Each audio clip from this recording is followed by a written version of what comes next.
दाऊद यीशु मसीह में प्यारे भाई और बहनों, आज मई महीने का पहला दिन है और कलीसिया मरियम, यूसुफ और यीशु के पाक खानदान को हमारे लिए मिसाल के तौर पर देती है। आज के ज़माने में ईमान बिकाऊ है, ईमान फैशन है, ईमान जहर है और यहाँ तक ईमान नशा है। खूबसूरती, रिश्तेदारी, धूमधाम, चमत्कार, ये सारे फैशन के तौर पर है। जितना शोर और उतना ही मज़ा आता है। और इस महीने को हमारे लिए, क्योंकि मई महीना हमारे लिए तैयारी का महीना है, जून महीना हमारे लिए ईद का महीना है, और इस महीने में भी हम यीशु के जी उठने के उन गहराइयों को हम जानने के लिए, समझने के लिए हम बुलाए गए। और अपने ईमान को जानना, उसको परखना बहुत ज़रूरी है, क्योंकि हम चेहरा देकर हम काम करते हैं। चेहरा देकर हमारे रिश्तेदारी है, चेहरा देकर हमें अच्छा लगता है, इसके साथ बनती है, उसके साथ नहीं बनती है, ये अच्छा लगा, वो अच्छा नहीं लगा, बहुत सारी बातें हैं। और मैं माँ मरियम को लेकर इन सारी बातों की शुरुआत करना चाहता हूँ। सबसे ज़्यादा दुनिया में, खासकर ईसाइयों में, सबसे ज़्यादा किसकी नफरत की जाती है? माँ मरियम की।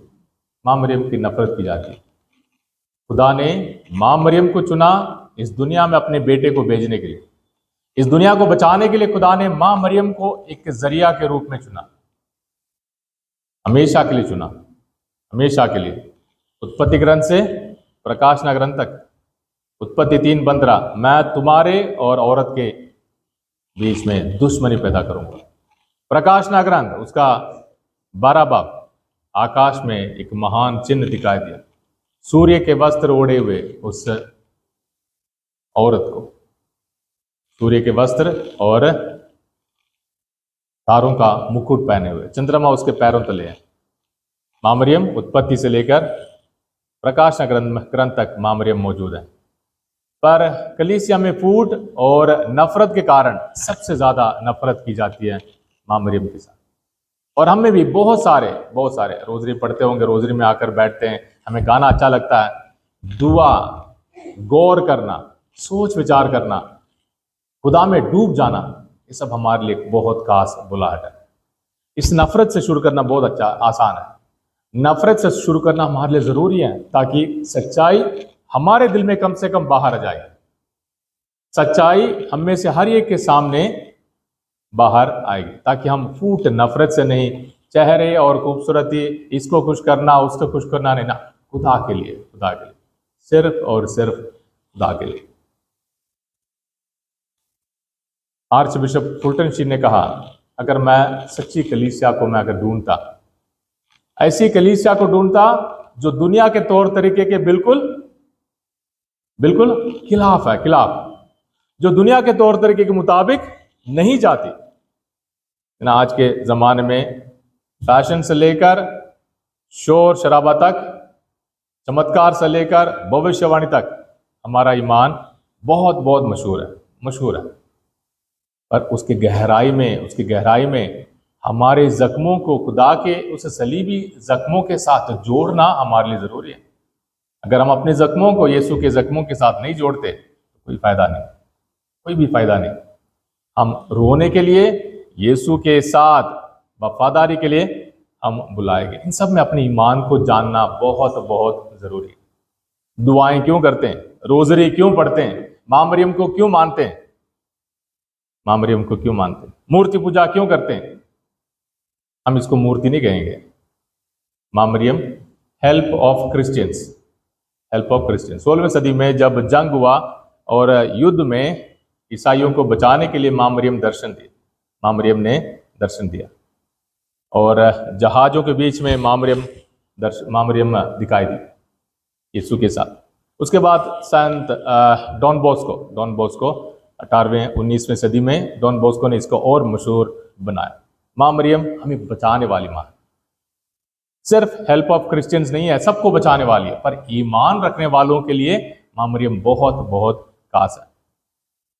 हम अलग अलग किस्म के स्टैचू, इसको स्टैचू कहेंगे, इसको मूर्ति नहीं कहेंगे।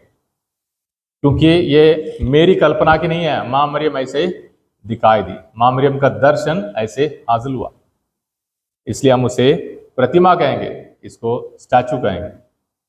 और मां मरियम हम सबों के लिए ईमान के लिए, ईमान में मजबूत होने के लिए मां मरियम मिसाल। मां मरियम हम जो रूहानी तौर पर मिलिटेंट हैं, हमें लड़ने के लिए सिखाने वाली मां है, दूसरों के साथ नहीं, अपने आप, अपने अंदर ही अंदर, अपने परिवार में भी, ताकि ईमान को परखें और ईमान में जीने के लिए वायदा करें। इस पूरे महीने में प्यारे भाइयों और बहनों, हमारे सोच विचारों में अपनी पहचान, मेरे ईमान की पहचान के बारे में गौर करना हमारे लिए जरूरी। हम लोग हर संडे को ऐलान करते हैं, मैं ईमान रखता हूं, मैं ईमान रखता हूं, मैं ईमान रखता हूं, बहुत दफा कहते हैं। किस बात पर हम ईमान रखते हैं, क्यों ईमान रखते हैं, और हमें ईमान रखने की क्या जरूरत है? जरूरत इसलिए है, साफ बात है, हम में से हर कोई खुश रहना चाहता है, खुश रहना चाहता है, हम में से हर कोई खुशी हासिल करना चाहता है, हम में से हर कोई ना कोई तसल्ली हासिल करना चाहता है, हम में से हर कोई मेहनत के साथ, कुर्बानियों के साथ खुश रहना चाहता है। और खुदा भी यही चाहता है, खुदा भी यही चाहता है। मां मरियम अपने दर्शनों के जरिए बच्चों बच्चों बच्चों मेरे बेटे के प्यार में बने रहो, मां मरियम यही चाहती है। और ये हमारी ख्वाहिश है, खुश रहना हमारी ख्वाहिश है ना। ईमान रखता हूं, और हमारी ख्वाहिश क्या है? खुश रहना, कामयाबी हासिल करना, तरक्की करना, पैसे जमा करना और बड़े होना, ये सब खुशी के लिए हमारे लिए कारण बने। पर बात यह है, ये खुशी कब तक के लिए, खुशी कब तक के लिए? मैं मेकअप करके सारे मैं और गोरा चिट्टा हो जाऊंगा, पर कब के लिए? कितनी देर के लिए? कितने देर के लिए? मेरे कपड़े, फैशन, सब कुछ, पर कितने देर के लिए? कितने देर के लिए? मेरे धन दौलत, कितनी देर के लिए? तब आती है बात कि मैं किन बातों पर विश्वास करता हूं, विश्वास करती हूं।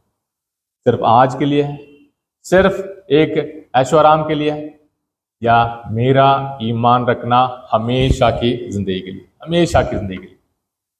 तब गायब हो जाएंगे चेहरे, तब गायब हो जाएंगे यहां तक रिश्तेदारी, दुश्मनी नहीं पैदा होगी, और हम इन सबको पार करेंगे, इन सबको पार करेंगे। खुदावंद क्या कहते हैं? मेरे रिश्तेदार वो हैं, मेरे भाई बहन वो हैं जो खुदा के वचन को सुनते हैं और उसके मुताबिक चलते हैं। तो मां मरियम सबसे पहले, सबसे नेक, सबसे पाक, जिसने खुदा के वचन को सुना और उसके मुताबिक जिंदगी गुजारी, सलीब तक, पवित्र आत्मा आने तक। बेशक उसे पवित्र आत्मा सबसे पहले मिला था, सबसे पहले मां मरियम को पवित्र आत्मा मिला था, फरिश्ते के पैगाम में, पवित्र आत्मा आप पर उतर आएगा। तो मैं ईमान रखता हूं, किन बातों पर मैं ईमान रखता हूं? किन बातों पर? किसी चेहरे पर, किसी फायदे पर, या किसी दोस्ती पर? ना, मैं कैथोलिक होने के नाते मैं खुदा पर, खुदा के वायदों पर, खुदा की सच्चाइयों पर और खुदा के पैगाम पर मैं ईमान रखता हूं, ईमान रखती हूं। मेरी ख्वाहिशें और भी बढ़ेंगी, मेरे सपने और भी महान होंगे, मेरी मेहनत और भी रंग लाएगी, मेरी खुशियां और बढ़ेंगी, ताकि ये खुशियां सिर्फ आज के लिए नहीं, सिर्फ दिखावे के लिए नहीं, सिर्फ दोस्ती के लिए नहीं, ना, पाक मां कलीसिया के अटूट हिस्सा बनने के लिए हम सबों को मजबूर करें, हम सबों को मदद करें, ताकि हम इन सारे दुनियावी चीजों को पार कर खुदा के साथ वफादार रहें। एक बार दिखाई दिया मां मरियम को फरिश्ता, एक बार दिखाई दिया, उसके बाद फरिश्ता नहीं दिखाई दिया। हम में से हर बार हम फरिश्ता ढूंढते हैं, हर बार फरिश्ता ढूंढते हैं, पर अपने ईमान को याद रखें। जब भी ये आजमाइश आए, दोस्ती की आजमाइश, रिश्तेदारी की आजमाइश, दिखावे की आजमाइश, ऐशो आराम की आजमाइश, चमत्कार की आजमाइश, चंगाई की आजमाइश, भविष्यवाणियों की आजमाइश, मैं ईमान रखता हूं। फादर की वजह से नहीं, सिस्टर की वजह से नहीं, बाबूजी की वजह से नहीं, बिशप की वजह से नहीं, या पोप की वजह से नहीं, मैं ईमान रखता हूं खुदा पर, खुदा के योजनाओं पर, खुदा की योजना हम में से हर एक पर, और खुदा के वायदों पर। खुदा जिन्हें चुनता है, खुदा बार बार उनके लिए नई योजनाएं बनाता। आदम और हवा दोनों फजलों से भरपूर थे, पर गिर गए, और खुदा ने उनके लिए योजना बनाई। दाऊद राजा गिरा, उसके लिए खुदा ने योजना बनाई। सुलेमान, हर कोई खुदा हम में से हर एक को प्यारे भाई और बहनों नई नई योजनाएं बनाता है। और इस पूरे महीने में हम अपने ईमान को परखेंगे और मां मरियम के समान वफादार रहने के लिए वायदा करेंगे। अटूट ईमान हमें बहुत जरूरी है, चाहे जो कुछ भी हो जाए, चाहे जो कुछ भी हो जाए, चाहे जो कुछ भी हो जाए। भविष्यवाणियां खत्म हो जाएंगी और चंगाई खत्म हो जाएगी, चमत्कार खत्म हो जाएंगे, और खुदा का प्यार हम में हमेशा हमेशा के लिए रहे, ताकि सामने एक पीछे एक नहीं, मां मरियम के साथ हमेशा के लिए हाँ कहने के लिए हम खुदा से ताकत और बरकत मांगे। अनंत जीवन क्या है? हमेशा की जिंदगी क्या है? स्वर्ग क्या है? योहन के इंजील उसका 17 बाब 3 आयत में हम पढ़ते हैं, अनंत जीवन यह है खुदा को जानना, खुदा को प्यार करना और उसके मुताबिक जीना। खुदा को जानना, खुदा को प्यार करना और खुदा की मर्जी के मुताबिक जीना। और मां मरियम इन सारी बातों के लिए सबसे सबसे नेक और पाक उदाहरण।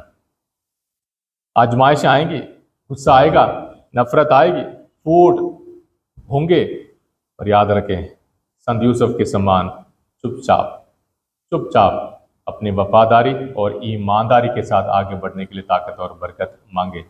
हम चेहरा देकर नहीं, दोस्ती देकर नहीं, एक दूसरे को खुश करने के लिए नहीं, खुदा के ईमान में आगे बढ़ने के लिए इस महीने को जीने के लिए ताकत और बरकत मांगे। इमोशन से नहीं, हमारे दिल और दिमाग से खुदा को प्यार करने के लिए ताकत और बरकत मांगे। यीशु जिंदा है प्यारे भाई और बहनों, आपके लिए, मेरे लिए, हम सबों के लिए, खासकर हमारे परिवारों को बचाने के लिए, क्योंकि यीशु जिंदा है। और मां मरियम हमारे हर एक घर में आकर हम सबों को उम्मीद का वरदान दे। हम सबों को अपने ईमान को जानने के लिए मदद करें, हम सबों को अपने ईमान को परखने